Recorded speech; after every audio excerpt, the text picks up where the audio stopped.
오늘은 생명의 삶 본문 2월 12일입니다. 요한복음 12장 1절부터 11절까지 말씀을 통해서 우리들에게 주시는 말씀을 함께 묵상하도록 하겠습니다. 오늘 본문 말씀은 다들 아시는 유명한 말씀이죠. 마리아가 예수님의 방문에 기뻐하면서 자신이 미리 준비해 두었던 순전한 나드의 향유를 예수님의 발 아래에 부어드리고 머리로 닦아드리는 유명한 장면이 담겨져 있는 말씀입니다. 참 아름다운 장면이고요. 또한 예수님의 죽음과 부활을 그들이 정말로 믿고 예표하는 어떤 상징적인 행위로서 예수님께 올려드리는 그런 장면들을 우리들이 말씀을 통해서 묵상해 볼 수가 있습니다. 소망하기는 이 마리아와 마르다 그리고 이 나사로 가정의 이런 온전한 믿음의 고백의 장면들이 우리 삶 가운데 동일하게 이루어지길 주님의 이름으로 간절히 축원하고, 그 과정들이 어떻게 이루어졌는지 우리가 살펴보면서 우리 또한 이런 믿음의 고백을 할 수 있는 은혜의 가정 또한 은혜의 신앙의 여정이 되시길 주님의 이름으로 간절히 축원합니다. 아멘. 우선 1절 말씀 보십시오. 유월절 엿새 전에 예수께서 베다니에 이르시니 이곳은 예수께서 죽은 자 가운데서 살리신 나사로가 있는 곳이라 라고 말씀하고 있습니다. 예수님께서 유월절 엿새 전에, 그러니까 유월절이 되면 예수님은 이제 십자가에 달리시는 거예요. 이제 얼마 남지 않은 기간이에요. 저도 이제 얼마 남지 않은 기간을 보내고 있잖아요. 이제 하루하루를 시간을 쪼개서 지금 사용을 하고 있습니다. 거의 계속 만나는 분들이 여러 계시다 보니까 인사도 드리고 이제 인수인계도 하고 하다 보니까 정말 시간이 촉박한 거예요. 그래서 하루하루가 되게 소중한 게 시간을 이제 저 나름대로 보내고 있는데, 이런 시간들이 이제 마지막 남은 시간들이 너무나 이제 소중한 거고 되게 바쁘게 시간을 보내고 있는 거예요. 근데 예수님에게도 이제 남은 시간이 얼마 남지 않은 거예요. 시간이 소중할까요? 소중하지 않을까요? 굉장히 소중하죠. 소중한데 그 소중한 시간이 누구를 찾아가고 있는 것입니까? 예수님께서 나사로의 가정을 찾아가고 계신다라는 거예요. 그러니까 그만큼 평소에 예수님이 나사로와 마리아와 마르다를 어떻게 여기셨는지를 우리들이 이 장면을 통해서 묵상해 볼 수가 있는 거예요. 얼마만큼 소중히 여기셨는지, 얼마나 이 가정을 사랑하셨는지를 우리들이 알 수가 있어요. 더군다나 누가 초청을 했냐면 2절 말씀 보십시오. 거기서 예수를 위하여 잔치할세라고 말씀하고 있습니다. 이 표현이 참 중요합니다. 신약 성경 한번 살펴보십시오. 예수님이 주인공이 되는 잔치가 과연 있을까요? 없어요. 유일하게 여기만 있습니다. 그러니까 예수님을 위하여 잔치를 베풀고 있는 장면이 사실상 거의 유일하다시피 오늘 본문에 등장하고 있는 거예요. 그러니까 나사로 가정이 감사함을 표현하고 있는 것입니다. 참 감사하죠. 예수님을 위하여 이 나사로 가정이 감사함을 표현하고 있는 거예요. 왜 그럴까요? 나사로가 얼마 전에 11장 말씀에서 죽었다가 살아나지 않았습니까? 네, 그런 경우들이 많이 봐요. 정말 간절히 예수님께 와서 부르짖고 기도하다가 응답을 받았어요. 응답 받고 나서 입을 하고 싹 닦아버리는 그런 경우들이 더 많거든요. 사실 아파가지고 막 간절히 기도하다가 이제 응답 받아가지고 정말 기적적으로 치유 받고 나면 또 교회와 멀어지고 또 세상에 또 취해서 살아가는 경우들을 많이 보지 않겠습니까? 감사함을 표현한다라는 것은 참 좋은 믿음인 것 같습니다. 우리에게도 항상 감사함을 예수님께 고백할 수 있는 그런 충만한 믿음들이 날마다의 삶 속에서 고백되어질 수 있게 주님의 이름으로 간절히 축원합니다. 아멘. 네, 나사로 가정은 어떻게 하고 있는 거예요? 예수를 위하여 잔치하고 있는 거예요. 잔치하고 있다. 저는 이 표현이 참 중요하구나. 정말 받은 은혜를 예수님께 도리어 감사함으로 고백할 수 있다는 것이 얼마나 소중한 믿음인가. 이런 마음의 중심을 그들의 순전함을 알고 계시기 때문에 예수님께서는 기꺼이 시간을 내셔서 제자들과 함께 그 소중한 시간을 쪼개셔서 어디를 찾아가시는 거예요? 일부러 베다니 마을로 찾아가셔서 그들을 만나주고 계신다는 사실입니다. 그러니까 받은 은혜에 감사함을 표하는 자들에게 누가 찾아오시는 거예요? 예수님이 친히 찾아오시는 것입니다. 우리도 마찬가지입니다. 우리가 받은 은혜에 감사함을 표현할 때 예수님은 우리의 심령 가운데 날마다 찾아오셔서 그 잔치의 자리에 뭐가 되어주시는 거예요? 주인공이 되어주시는 것입니다. 이 사실을 우리가 기억하면서 정말 우리의 삶 속에서 항상 예수를 향한 받은 은혜에 대한 또한 감사함을 날마다 고백하고 표현할 수 있고, 그렇게 예수님을 향해 잔치를 마련할 수 있는 우리 성주교회 성도들이 되었으면 좋겠어요. 이 잔치가 아름다운 잔치입니다. 마르다는 일을 하고요, 나사로는 예수와 함께 앉은 자 중에 있더라라고 말씀하고 있습니다. 누가복음 10장에 보시면 처음으로 이 나사로 가정이 소개가 되어집니다. 그때는 나사로는 등장하지 않고요, 마르다와 마리아만 등장합니다. 근데 예수님이 갑자기 제자들과 함께 베다니에 있던 이 마리아 가정을 찾아오신 거예요. 그랬더니 마르다가 똑같이 오늘 본문 말씀처럼 열심히 손님 대접을 준비하는데, 마리아는 예수님 발밑에 앉아가지고 말씀을 듣기를 경청하고 있는 것이죠. 그때 마르다가 뿔이 난 거예요. 나는 열심히 일해 죽겠는데, 손님 와서 바빠 죽겠는데, 마리아는 저 뒤에 앉아가지고 말씀만 듣고 있다고, 예수님 이거 뭐라고 좀 해달라고 이야기하는 경우를 봤을 때, 예수님께서 마리아는 더 소중한 것을 지금 원하고 있다라고 말씀해 주시는 장면 기억나시죠? 근데 오늘 본문 보십시오. 마르다는 똑같이 일을 하고 있어요. 그러니까 마리아는 원래 그런 성향을 가지고 있는 사람인 거예요. 손님이 오면 손수 앞장서서 일을 하고 있는. 11장에서도 마찬가지입니다. 11장에 예수님이 이제 사흘 만에 이제 나사로가 죽고 나서 이제 찾아오셨다는 소식을 전해 듣고선 먼저 버선발로 뛰어나선 사람은 누굽니까? 마리아입니까? 마르다입니까? 마르다가 먼저 예수님을 맞이하러 뛰어나갔거든요. 그러니까 행동적인 사람, 그러니까 베드로와 같은 성향을 가지고 있는 사람이 마르다임을 우리들이 알 수가 있어요. 여기서 주목해 봐야 될 것은, 마르다는 똑같이 일을 하고 있는데 불평을 합니까? 불평을 하지 않습니다. 이제 감사함으로 하고 있는 거예요. 감사함으로 잔치를 누구를 위하여 미리 준비하고 있는 것입니까? 예수님을 위하여 미리 준비하고 있는 거예요. 그러니까 마르다도 변화된 것입니다. 이 짧은 표현이지만 누가복음 10장에서의 마르다와 지금의 마르다는 완전히 달라진 거예요. 왜 그럴까요?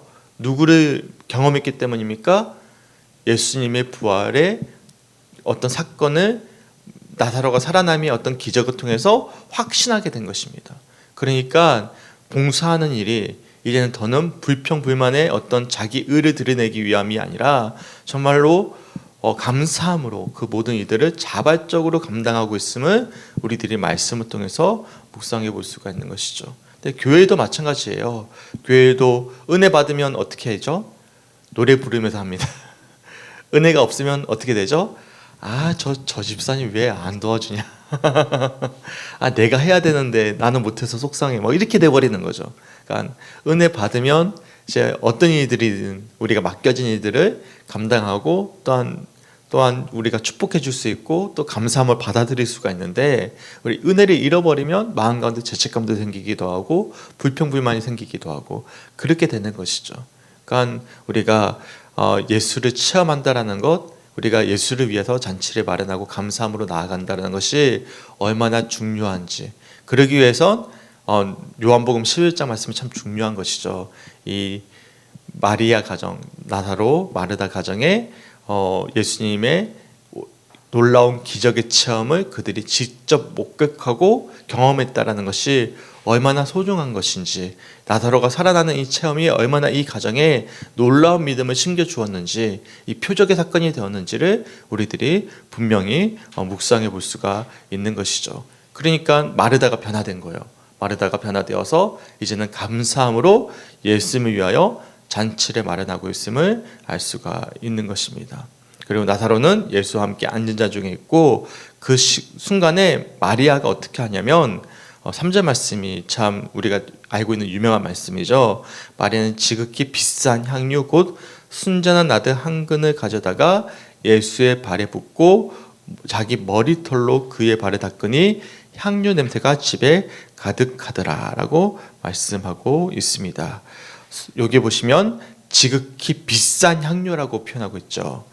그게 순전한 나드 한 근입니다. 한 근은 약 327g, 330g 정도 되는 양인데요. 나드라는 것은 이제 인도에서 수입된 어떤 향료라고 해요. 향수 같은 어떤 아주 귀한 기름이에요. 귀한 기름인데 지극히 비싸대요. 얼마나 비싸냐면 5절 말씀 보십시오. 300데나리온에 팔아 가난한 자들에 주지 않겠느냐라는 가룟유다의 불만이거든요. 300데나리온 정도 되는 값어치인 것 같습니다. 300데나리온은 1데나리온이 1당이거든요. 한 사람의 1당이에요. 그러니까 1년치 연봉이라고 생각하시면 됩니다. 그러니까 굉장히 비싼 값어치죠. 그 비싼 향료를 모아다가 어떻게 한 거예요? 예수의 어디에 부어버렸습니까? 발에다가. 가장 지저분한. 당시의 신이 어땠을까요? 우리처럼 저 신발처럼 좋은 신일까요? 아니잖아요. 다 아시죠? 과거에 유대 사회의 신이 다 구멍이 뚫려 있고 그런 신이에요. 더구나 길이 어떤 길일까요? 지금처럼 아스팔트가 깔려 있을까요? 아니죠. 흙길이죠. 그럼 발이 어떨까요? 엉망이죠. 그래서 하인들이 어떻게 할까요? 하인들이 이제 손님이 찾아오면 하인들이 이제 물을 담아다가 손님의 발을 닦아주는 것이 관례였단 말이죠. 근데 이제는 그 발을 어떻게 닦아드리고 계시는 거예요? 마리아가 이제 손님을 맞이하고 예수님의 발을 어떻게 닦아드리는 거예요? 물이 아니라 순전한 나드 한 근을 가져다가 예수의 발에 붓고, 더군다나 여인의 머리털은 굉장히 이제 생명과도 같은 어떤 의미를 담고 있는, 상징적인 의미를 담고 있는 신체의 부위인데 그 머리털을 가져다가 발을 닦아드리는 것입니다. 그러니까 최상의 섬김의 표현을 해드리고 있는 거예요. 근데 이 표현이 어떤 표현입니까? 향유라는 것이 사실 어디에 많이 쓰이냐면 이제 결혼할 때도 쓰이고요, 장례할 때도 쓰입니다. 당시에 장례할 때 이제 향품을 가지고 가더라라고 표현하지 않았습니까? 여인들이 그래서 발라드리고 그렇게 그런 어떤 아주 중요한 잔치에 쓰이는 향유들인데, 예수님의 장례를 상징한다라고 이야기해요. 예수님께서도 7절과 8절에 보시면 이렇게 말씀합니다. 예수께서 이르시되 그를 가만두어 나의 장례의 날을 위하여 그것을 간직하게 하라. 가난한 자들은 항상 너희와 함께 있거니와 나는 항상 있지 아니하리라 하시니라. 이 말씀을 통해서 예수님이 조만간 이제 십자가에서 죽으실 것임을 예표하는 사건임을, 그런 행위임을 말씀하고 있음을 우리들이 알 수가 있는 거예요. 마리아가 향유를 부어드리는 것은 예수님의 죽음을 이미 기념하고 어떤 예수님의 십자가의 사건을 기념하는 어떤 상징적인 행위임을 우리들이 말씀을 통해서 묵상해 볼 수가 있는 것입니다. 그러니까 마리아를 통해서 예수님은 자신의 십자가의 사건을 만방의 사람들에게 상징적으로 보여주고 있는 어떤 표적의 어떤 행위임을 우리들이 알 수가 있는 것이죠. 더군다나 그렇게 향유를 부어드렸더니 이 표현이 참 상징적이에요. 향유 냄새가 어디에 가득하더라? 집에 가득하더라. 그러니까 이 향기로운 냄새가 어디에 가득한 거예요? 거기에 있는 모든 사람들에게 이제 전해지더라라고 우리들이 묵상해 볼 수가 있는 것이죠. 그러니까 참 아름다운 어떤 잔치의 모습입니다. 예수님이 친히 시간을 쪼개셔서 초청받은 잔치, 유일한 어떤 신약 성경의 잔치에 참여하신 거예요. 그랬더니 마리아는 너무나 기쁨으로 잔치를 준비하죠. 그리고 죽었다 살아났던 나사로가 예수님과 함께 앉아있죠. 마리아는 어떻게 하는 거예요? 너무나 감사해서 예수님의 십자가 사건의 예표함을 상징하는 의미로서 어떻게 하는 거예요? 가장 소중한 향유를 예수님의 발에 부어드리고 여인의 가장 소중한 머리털로 뭐하고 있는 거예요? 닦아드리는 가장 최상의 섬김의 표현을 주님께 감사함으로 표현하고 있는 그런 마리아의 가정의 잔치의 모습을 우리들이 말씀을 통해서 묵상해 볼 수가 있는 것입니다. 얼마나 예수님이 위로가 되셨을까요? 묵상해 보면 참 예수님이 참 많은 위로가 되셨겠죠. 그 웃으셨을지도 모르죠. 네, 감정에 북받치셔서 충분히 그럴 수도 있죠. 눈물이 맺히실 수도 있는 거예요. 얼마나 예수님이 위로가 되셨을까? 저는 그런 묵상이 되는 거예요. 마리아와 마르다와 나사로의 가정을 보면서 너희들의 섬김에 내가 참 감사하다, 너무나 기쁘다, 참 감격스럽다, 정말로 보람있다. 보통 기적을 체험한 후에 사람들이 어떻게 했어요? 심지어는 38년 된 병자는 도리어 바리새인에게 찾아가서 예수를 고발하지 않았습니까? 그런 경험도 하고, 또 대부분의 오병이어의 기적을 체험했던 사람들은 예수를 다 떠나버리고 막 그랬는데, 나사로 가정은 어떻게 하고 있는 거예요?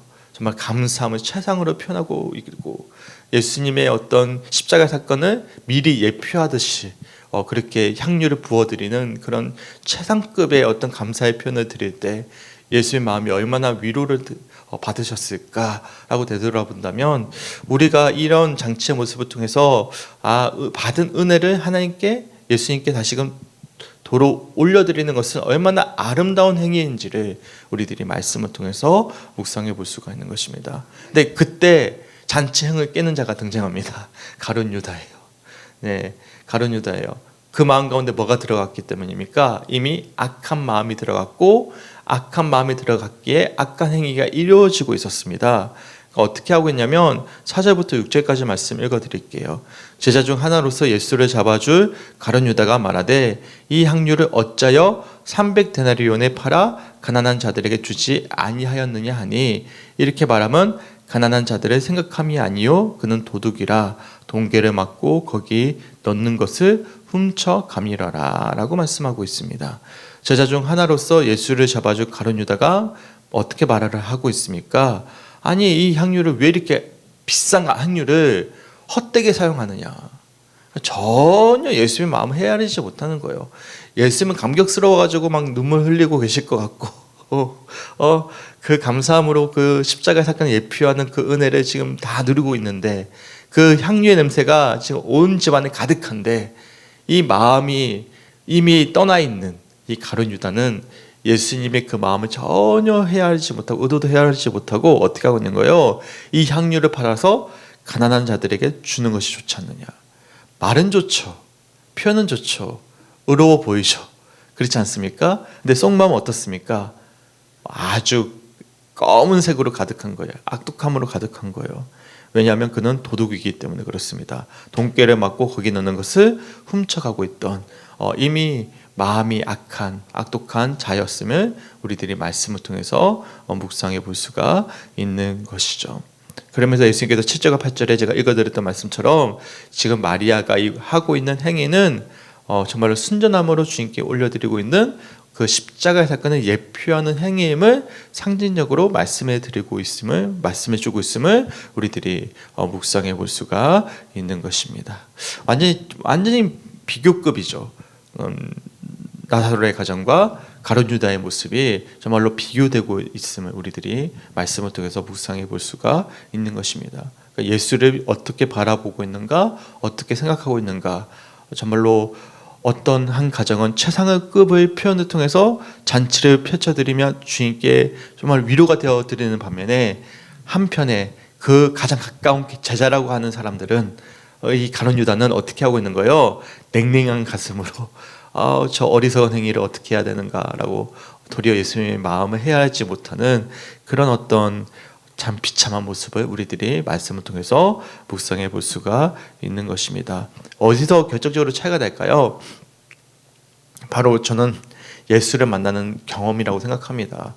요한복음 11장에서 나사로 가정이 정말 예수님의 어떤 치유하심의 사건을 진정으로 경험하고 체험했던 그 은혜가 그들의 마음 가운데 진정한 믿음을 심겨주게 되었고 고백으로 이어지게 되었음을 우리들이 묵상해 볼 수가 있는 것이고, 가룟 유다는 계속 예수님의 기적을 체험했음에도 불구하고 그 은혜를 감사함으로 표현하지 않았을 때, 그는 그 예수님의 은혜를 도리어 배은망덕한 모습으로 갚아주고 있음을 우리들이 말씀을 통해서 묵상해 볼 수가 있는 것이죠. 소망하기는 가룟 유다가 아니라 나사로 가정과 같이 예수님께 정말 위로가 되어드리고 감사함을 표현함으로 기쁨이 되어드릴 수 있는 우리 성주교회 성도들이 되시길 주님의 이름으로 간절히 축원합니다. 아멘. 심지어 나사로 가정은 죽음의 위협도 느끼고 있었어요.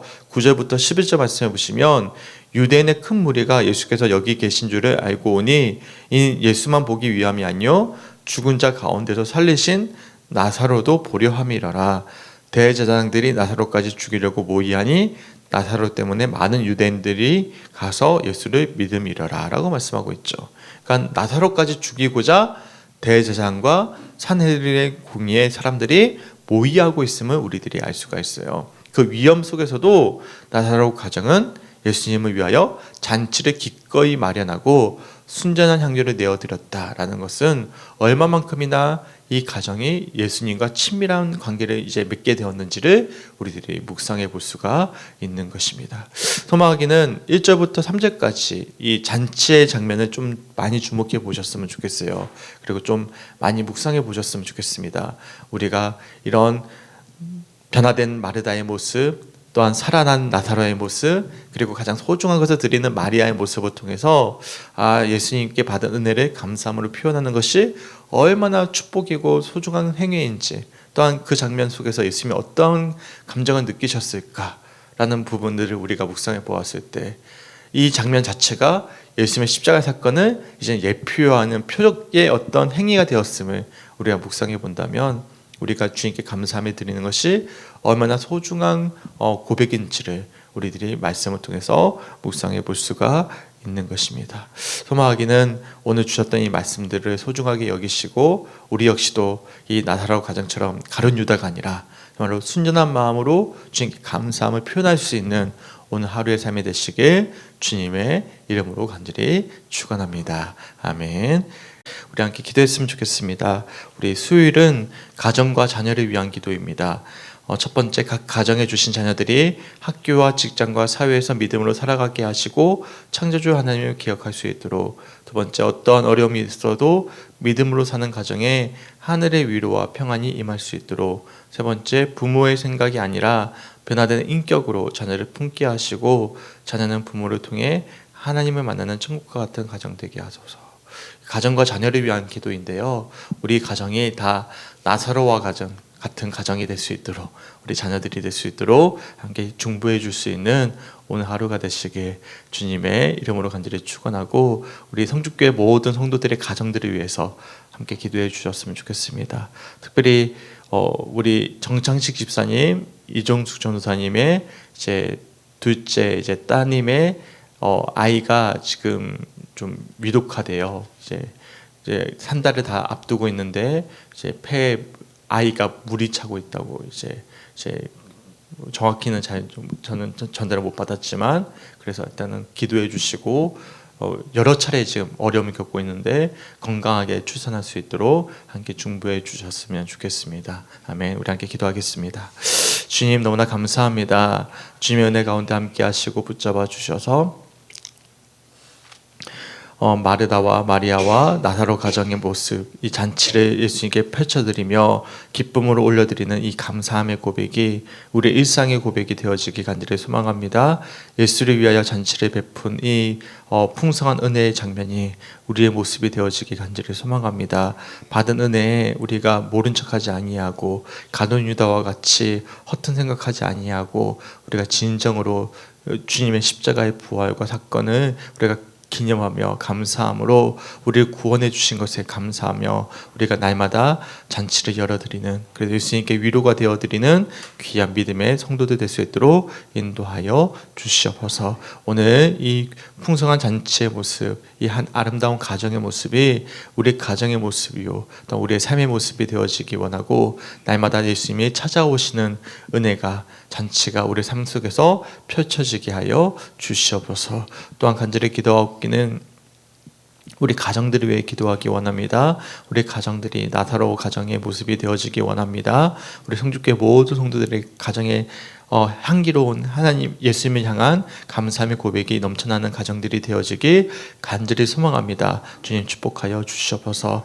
특별히 정창지 집사님, 우리 이종수 전도사님의 둘째 딸 우리 다운 양 가운데 함께해 주시고, 아버지 다운 자매의 뱃속에 있는 아이가 지금 아픈 가운데 있습니다. 우리 산모와 아이를 다 지켜주셔서 건강하게 아이가 출산되어질 수 있도록 온 성도들이 마음을 모아 기도할 수 있도록 인도하여 주시옵소서. 그래서 그 가정을 위로하여 주시고 주님의 치유하심의 은혜, 회복의 은혜, 또한 아름다운 출산의 과정들이 이루어질 수 있도록 주님 역사하여 주시옵소서. 감사드리며 우리를 사랑하시는 예수님의 이름으로 간절히 기도드렸습니다. 아멘.